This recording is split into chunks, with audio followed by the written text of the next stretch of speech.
He did the Monster Mash. The Monster Mash. Welcome back, my friends. If you're new here, I am Lance. If you're returning, welcome back to the channel. Today we're going to check out a channel called True Crime Stories of All Time. Scary true crime TikTok compilation. I thought this would be kind of interesting. Wait a minute, hold on. Hold on here. How the hell do you have your you disabled your dislike button? Disabled by owner. How did you manage that? I never seen that before. How in the hell did you do that? You can do the likes, but you disabled the dislikes? That's a first. That's a first. I clocked that right off the bat. Disabled by owner. I never seen that before. I'm like, what the hell? Anyway, we're going to check out this video. Let's get right into it. If you'd like to support me on this channel, please like and subscribe. It helps with the algorithm. And if you'd like to support me a little bit more personally, become a channel member, Lance's Bestie, or hop on my Patreon and support me through there.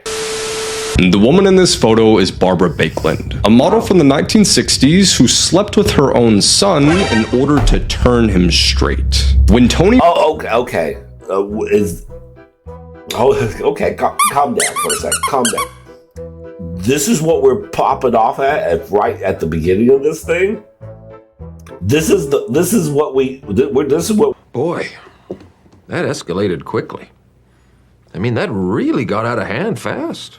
It jumped up a notch. It did, didn't it? He revealed to his parents that he was gay. It didn't exactly align with their morals, so Barbara went out and hired several prostitutes to be with her son. However, this obviously didn't work, so Barbara took it upon herself, saying to her sister, "You know, I could get Tony over his homosexuality if I just took him to bed." Well, she did, and a few years later in 1972, he snapped. Tony stabbed his mother in the heart, killing her instantly, and was sent to a psychiatric hospital to receive therapy. There, he was diagnosed with schizophrenia, and just a few days after his release, he murdered his grandmother and was taken into custody. But on the day of his prison sentence, Tony Bakeland was found dead in his prison cell, having taken his own life with a plastic bag.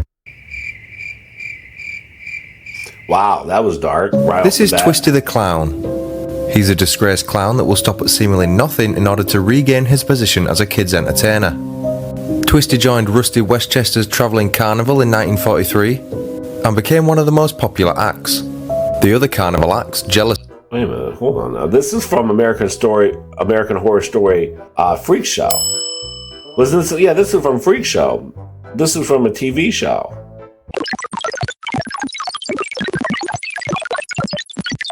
He was in a real life. Hold on now. Am I tripping?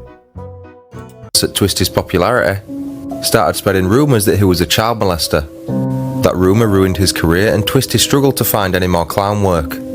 A few years later, he returned home to find out his mother had passed away.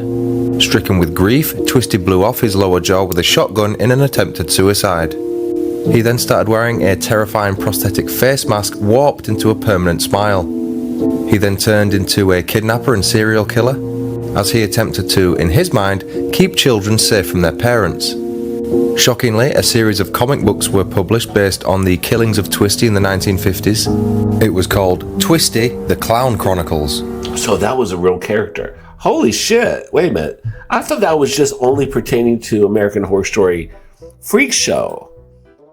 Twisty the Clown is real. Twisty American Horror Story. Horror Story stuff. Was he real? It was American Horror Story. What influenced Twisty in American Horror Story? Twisty the Clown in American Story was influenced by his mental disability. He sees himself as good, but it doesn't say. It's just American Horror Story. So let's talk about. It doesn't say anything about comics. I just know from a part of the American Horror Story universe. Okay, on Cult. Was he on Cult? I thought he was on. Okay, okay. Where we at? I'm still confused, but okay. God, please give me patience, because if you give me strength, I'm going to need bail money. unalived his roommate over a damaged microwave. I've always heard that people do crazy things during the holidays, and this case proves it to be true. Hi, my name is Ethan, and trigger warning, this is a dark case. Arizona police were called to a home in Golden Valley on December 14th where people allegedly heard shooting. When officers arrived at the scene, they discovered 73-year-old Robert Honeshell Jr. and his deceased roommate, who I will not be naming just to give respect to the family. Detectives learned that Robert was involved in this unaliving as him and his roommate had gone into an argument the day prior, and then when his roommate went to sleep, that is where he took the opportunity to shoot him. And like I said at the beginning, the argument was over a damaged microwave. Being that the case is so new, he has not received any charges just because they're all up in the air, but if I had to guess, he'll probably receive at least first-degree murder. Girl, over a microwave.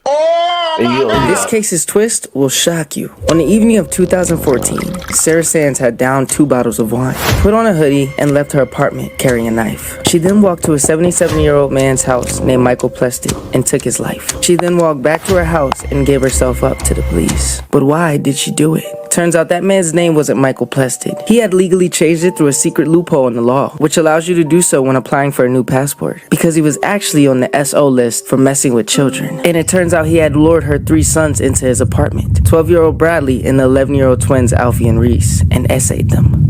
In court, Sarah claimed that she will never be able to take the nightmares that happen to her boys away from them when they're screaming at night. She got 7.5 years, and now that she's out, she fights the law, campaigning to stop other offenders from changing their name through that same loophole. America!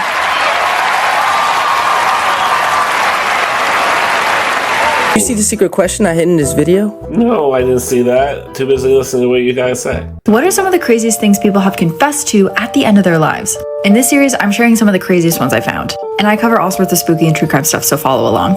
So in 2004, Geraldine Kelly was dying of cancer. Her daughter was there by her side, but this was particularly hard on her daughter, because her father, Geraldine's husband, had passed away in a motor vehicle accident years prior. Or at least that's what Geraldine had told everyone. A few days before Geraldine passed away, she tells her daughter that she lied about how her husband died. He didn't die in an accident. Geraldine had killed him. And not only that, but she was keeping his body in a freezer in a storage unit. So her daughter calls the police right away, and sure enough, he's in an unplugged freezer that was taped shut. Geraldine claimed that she had been a victim of abuse, but she passed away a few days later along with any information she had on this case. Photos with disturbing backstories.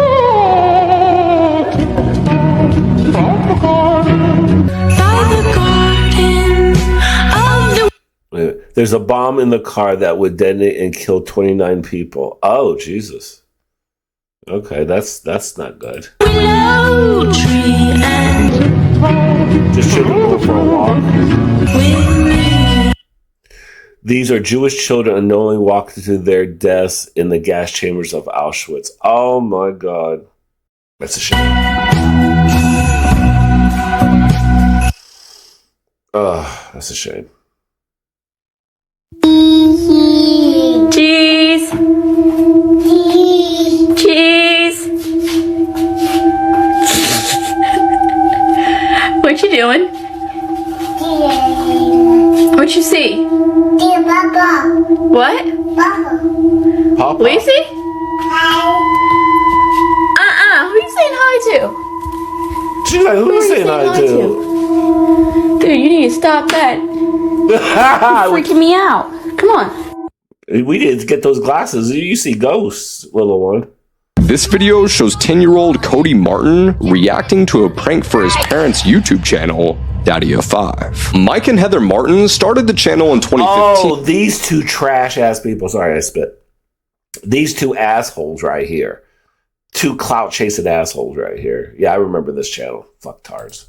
With the goal of showing the world that their life was a movie and, of course, having fun. And during their early years, the pranks were fairly harmless, but as views and money started rolling in, the videos got more and more intense. But one video in particular would lead to the channel's demise. The Invisible Ink prank targeted their son Cody, who was known on the channel to have large reactions due to his diagnosis of ODD, oppositional defiant disorder. It seems innocent enough, but then things go overboard. Why did you do that? I don't have anything to color with Why did you do that? It's just a prank, bruh. But viewers didn't see it as just a prank, bruh, and Mike and Heather received severe backlash, causing them to come out with, you guessed it, an apology video. However, this was not enough because soon after people reported the parents to the police, the channel was terminated from YouTube, and Mike and Heather were sentenced to 5 years on probation for 2 counts of child neglect. It couldn't happen to such a wonderful group of people, these two assholes. This is the Slender Man. He's a supernatural being who preys on children. The most famous story about the Slender Man concerns a girl named Lindsay. After waking up at midnight one evening, she went to make herself a cup of coffee. A cold chill went up her spine as she walked past her front door, but it was locked, exactly how she'd left it. Unable to resist, Lindsay took a look through the peephole. She saw nothing but darkness, which is to be expected in the middle of the night. That all changed when she blinked and saw a shape in the distance. It looked crudely human, but it had long limbs, with bulky joints branching off into several arms. It was dressed in a black suit and its face, if you could even call it that, was completely featureless. Whilst running back to her room, she slipped on some coffee and watched in horror as the door's deadbolt unlocked. Nicole, Lindsay's sister, visited her soon after at the hospital. Lindsay had a bandage wrapped round her head, covering both her ears as well as her eyes. She also had several burns on her skin. As Nicole entered the room, she spotted the silhouette of a man in the window, but the room was on the 3rd floor. Oh. The Slender Man. On the morning of November 29th, Christine Young suddenly woke up out of a deep sleep feeling a cold sensation come over her. It was exactly 5:45 a.m. and she noticed that her arms and legs were starting to go numb. She thought it was strange but brushed it off in the moment, not knowing what it could have meant. After all, she needed to get some sleep so she could wake up to meet with her daughter later in the morning like they had planned for a while now. But when Christine's daughter Ashley didn't show up for their arranged meeting, she began to worry. She started frantically calling Ashley's phone but got no response. So she called each one of Ashley's friends to see if they had any idea where she was. This is when she learned that her daughter Ashley had plans to meet up with 30-year-old Jared Chance and hadn't been seen since leaving a local bar with him. A few days later, police receive a disturbing phone call from a concerned neighbor in Grand Rapids, Michigan. This neighbor explains that he's just stumbled upon a tarp with a stream of blood leaking from it. When police arrive, they find that the tarp is wrapped around a human torso. The owner of that apartment? Jared Chance. The DNA of the torso is tested and it comes back that it is human and that it does belong to Ashley Young. Ashley's arms and legs were later found in a box in Jared's apartment. That's when Ashley's mom, Christine, recalls the incident from a few days prior. She believes that at the time she woke up at exactly 5:45 in the morning was the time of her daughter Ashley's death. Unfortunately, Ashley's head has still never been located. Jesus Christ, dude. That's horrible. Have you ever wondered how accurate police sketches are? I'm going to show you a police sketch from the Alec Murdaugh case and we're going to see. And I cover all sorts of spooky and true crime stuff on this page, so follow along.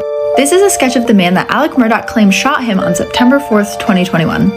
And for those that don't know, Alec Murdaugh is on trial right now for the summer 2021 slaying of his wife and son. Alec claimed that he wasn't home at the time that his wife and child were murdered, but a Snapchat taken by his son just 5 minutes before his death proved that Alec was at the scene of the crime. And just a few months after the murders, Alec said that he had pulled his car over on the side of the road when this man pulled up and shot him. But this man doesn't exist. Alec completely fabricated the description of the man for police. Alec was actually shot, but what happened was he hired this man to do it. And the reasoning behind it is wild. Alec claimed that he couldn't handle the loss of his wife and son, so he hired this man to take his life. And that way too, if he lost his life, his other son would get the $10 million life insurance policy on him. But Alec had been writing that man checks for small amounts for the months leading up to the event. That man was a handyman on the Murdaugh property, but what Alec was trying to do, it's believed, was make him look like he was Alec's drug dealer.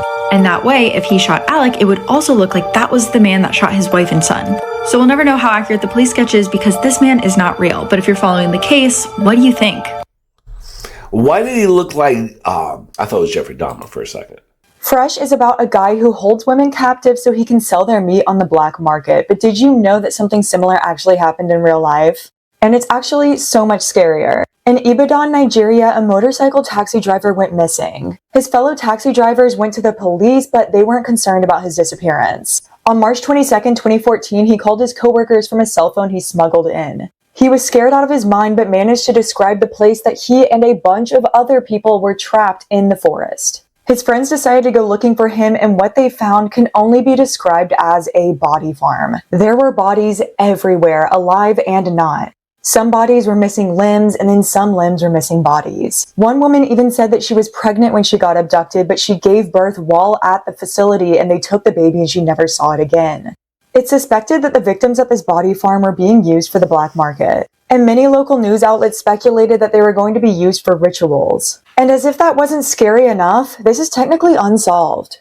When the farm was raided, none of the operators were there and the investigation didn't make much progress. And something about the Nigerian police being unbothered at the taxi driver's disappearance just seems fishy to me. But in 2021, Oyo State authorities arrested a suspected human body parts merchant. 40-year-old Mutu Abdul Rashid was caught with freshly cut hands from an unknown person and other body parts. It seems like he's part of a gang that takes body parts from people to be sold to affluent individuals to be used for ritualistic purposes. And it seems like he was one of the people who was doing the dirty work when it came to buying and selling human body parts. And to speak more about the hold that this organization has, the leader of the squad that arrested them said that he's facing tremendous pressure to release this man.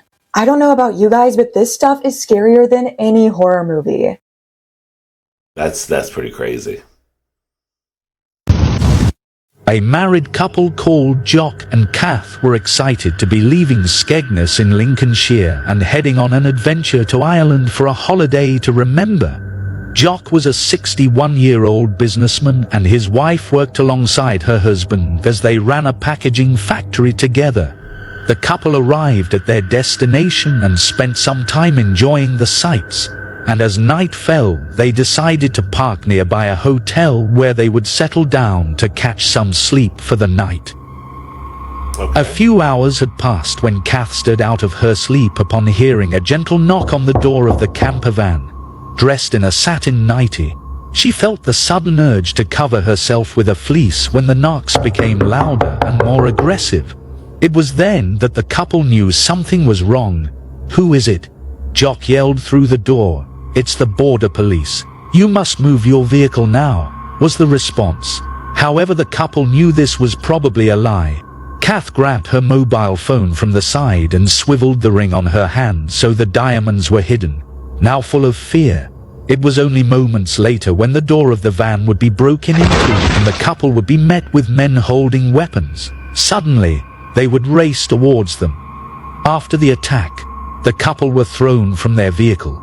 Trembling with fear, they watched the men drive away in their camper van before disappearing into the distance. Injured and in pain, they tried to catch the attention of two lorries passing by, but the drivers drove past. But after managing to find their phone amongst the chaos and confusion, they would call the police, who were shocked to find the couple in such a state.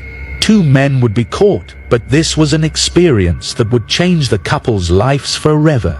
Here is a real picture of them after the attack. Aww.